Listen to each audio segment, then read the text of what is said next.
you play a game and you go home.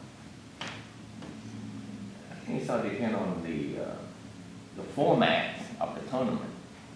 Now, if you have a team that have to play back to back to back to back, they will stay in the ballpark.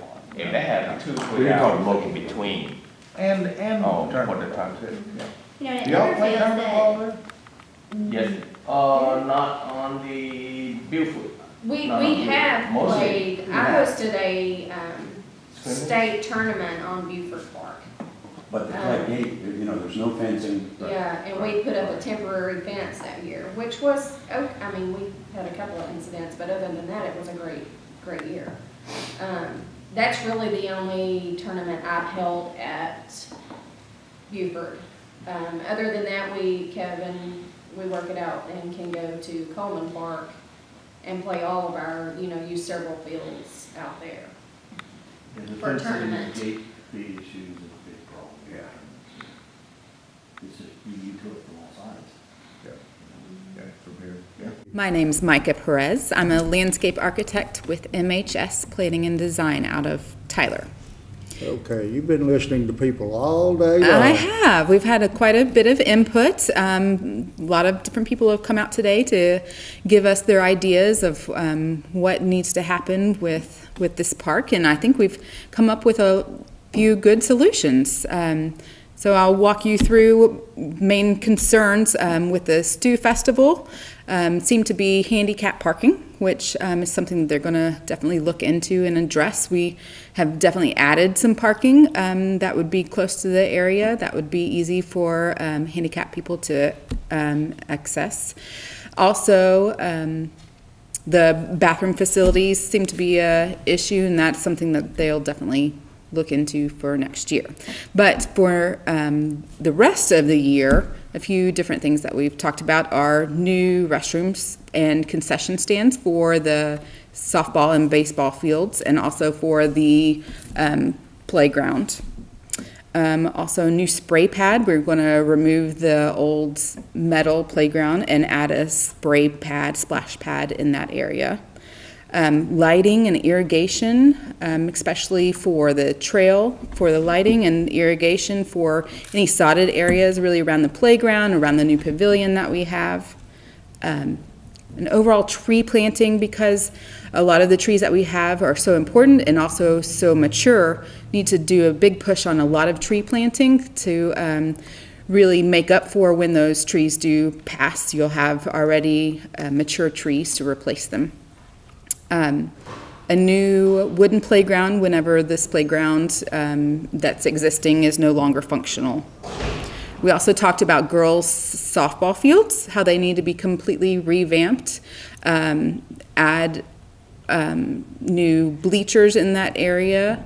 We're not going to necessarily put parking in the middle right by the softball fields, because we do have the on-street parking, head-in parking. That will be along the whole Buford Circle. We also talked about food trucks in this U-shaped area here with picnic tables, with lighting, and that way there'll be food trucks in that area as well, with electrical outlets and anything that they would need. We talked about the head-in parking on Buford, entry signs for at League City, at the League Street, and also on the Buford Circle.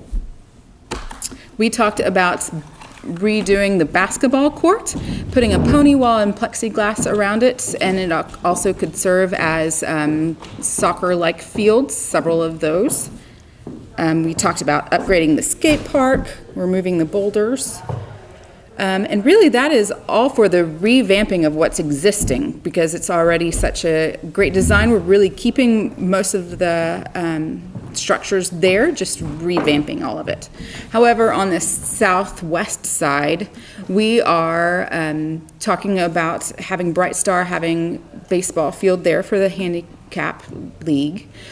Also adding on a large playground and a soccer field in that area, adding parking lots and a dog park. So really just adding tons of trees in that area, really using that area that's not being used right now. We're going to also bring the pond, expand that, and have that pond go into the dog park area as well for the dogs to play in the water.